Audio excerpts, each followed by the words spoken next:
촉토족은 유럽 백인들이 이주하기 전에는 원래 북미의 남동부 알라바마주와 미시시피주에 살던 아메리카 원주민으로 샴페 거인족과 울로 거인족과 싸웠던 전설이 전해지는 부족입니다. 이들은 백인들과 잘 융화되어 살며 비교적 협조적이었음에도 불구하고 결국은 원주민 이주 정책에 따라 북서부 오클라호마주 지역으로 1830년 초에 강제로 이주됩니다. 이 낯선 땅에서 그들은 또다시 가축과 여자와 아이들을 납치하는 숲속의 거대한 휴머노이드 괴물들과 조우하게 되는데, 이 사건은 1855년의 일로서 문서화되어 있다고 합니다. 이 휴머노이드 괴물 추적팀은 추장의 아들인 조수와 르플로를 대장으로 조직되었습니다. Day by day, the Choctaw pushed ever deeper into the heartland's expanse, braving everything the unrelenting landscape dared to throw at them. Through storms and blistering heat alike, the warriors would not yield in their pursuit. There would be no turning back, no retirement with the setting sun, or clues that led to more dead ends. The Choctaw were on the warpath, and only victorious did they intend to return to the embrace of their loved ones.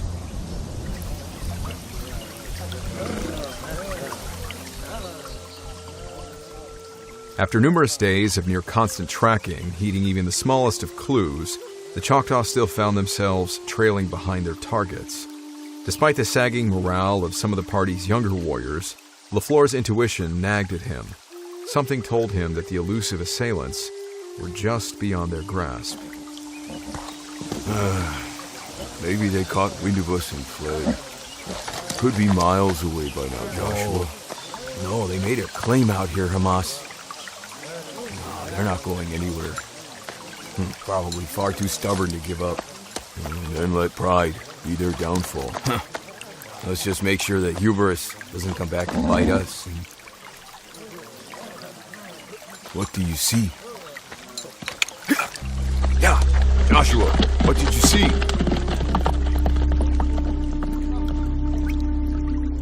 No one knows what LaFleur saw through his binoculars, only that it prompted an immediate, urgent response. Tearing off across the plain, the rest of the war party followed in close pursuit, excitement brewing at the prospect of ending their chase once and for all. However, when the warriors found themselves at the edge of a looming, dark expanse of forest, it became apparent that something was very, very wrong. The first thing they noticed was the stench. A thick, foul odor, easily overpowering the lively freshness of the enveloping woods. The Choctaw recoiled at the scent. Though foreign to some of the youngsters, the more seasoned warriors knew it all too well. The unmistakable stench of death and decay. And yet, even the horses, well adapted to the many sights, smells, and hazards of the frontier, were inconsolable at the hands of their riders. Try as the warriors might, most of their animals refused to venture into the forest depths, petrified of whatever lay within its darkened confines. With only the horses of LaFleur and the Tubbies being able to carry on, the 8 men stepped off as a scouting party, all of their survival instincts screaming in protest as the warm light of day slowly darkened under the forest's looming canopy.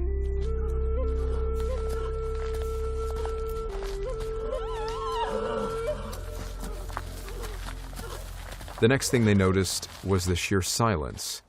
Despite the abundance of life they were accustomed to hearing and seeing within the forest, here it was eerily still.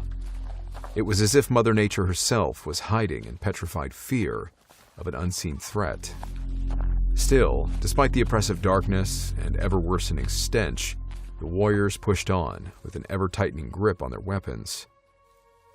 Upon approaching a strange sort of clearing within the otherwise dense thicket, the Choctaw knew that the final confrontation was at hand.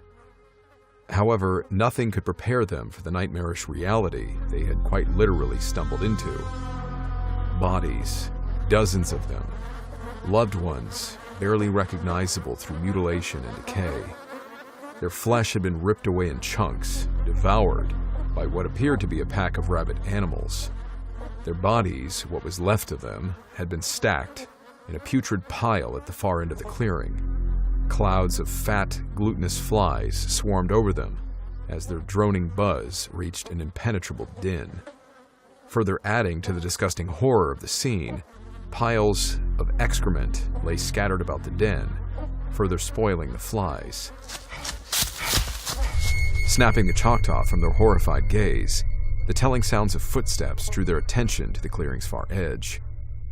The cowards, it seemed, were fleeing from the very fight they had started. But before LaFleur could muster his men in pursuit, the true face of their enemy stepped into the light of day.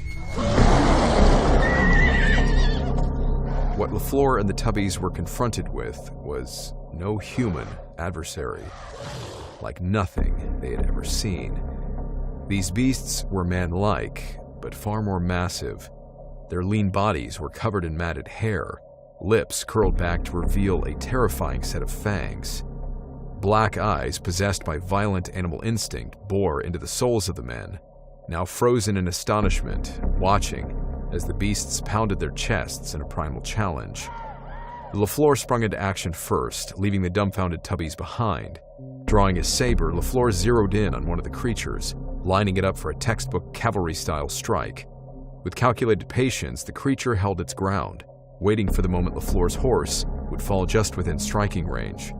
With one fell swoop, the beast killed LaFleur's charging horse, taking just one single strike to crush the animal's skull. Tumbling to the ground, LaFleur quickly regained his footing, now confronted by the creature as it closed in on him. Revolver in hand, LaFleur fired the approaching beast, round after round slamming into the creature, but doing little to stop its advance. The weapon empty, LaFleur had only his blade to rely on, drawing yet more blood from his assailant. It was a defiant stand, much in line with the proud warrior traditions of his people. However, this was an uneven match. The two remaining creatures quickly moved to assist the first, one of them taking a position directly behind Joshua. Taking the man's head in its massive hands, it swiftly, almost effortlessly, wrenched it from his shoulders. LaFleur's limp, now headless body dropped heavily to the ground. With brutal, terrifying ease, the beast had put an end to Joshua LaFleur. Holding his mangled head aloft, the three animals joined in a terrifying howl to mark their victory, but their celebration was short-lived. Their sudden terror now turning to rage at seeing their friend Joshua so brutally dispatched. The remaining men quickly dismounted their horses, then leveling their rifles on the creatures. Despite their brute strength, not even the beasts could stand firm against the Choctaw's buffalo rifles. The three massive creatures shuddered under the fresh wave of .50 caliber gunfire. Only one of them, now badly wounded, survived the initial volley, then attempting to crawl away. With a cold disposition, Robert, Hamas's 18-year-old son, approached the wounded creature, his clenched fist firmly gripping a razor-sharp dagger. After everything they had witnessed, the warriors were in no mood to grant their enemy any ounce of amnesty.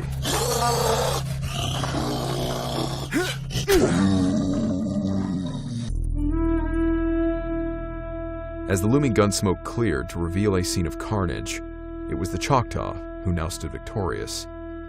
But for the warriors that remained, there was nothing to celebrate. There would be no happy reunions in LaFleur County. A darkness descended upon the community. On top of Joshua's death, what little hope its people held onto so dearly that their loved ones may yet be saved was now completely and utterly dashed. But for the warriors who had ventured out into the depths of the heartland, the unspeakable horrors they had confronted would haunt them for the rest of their days.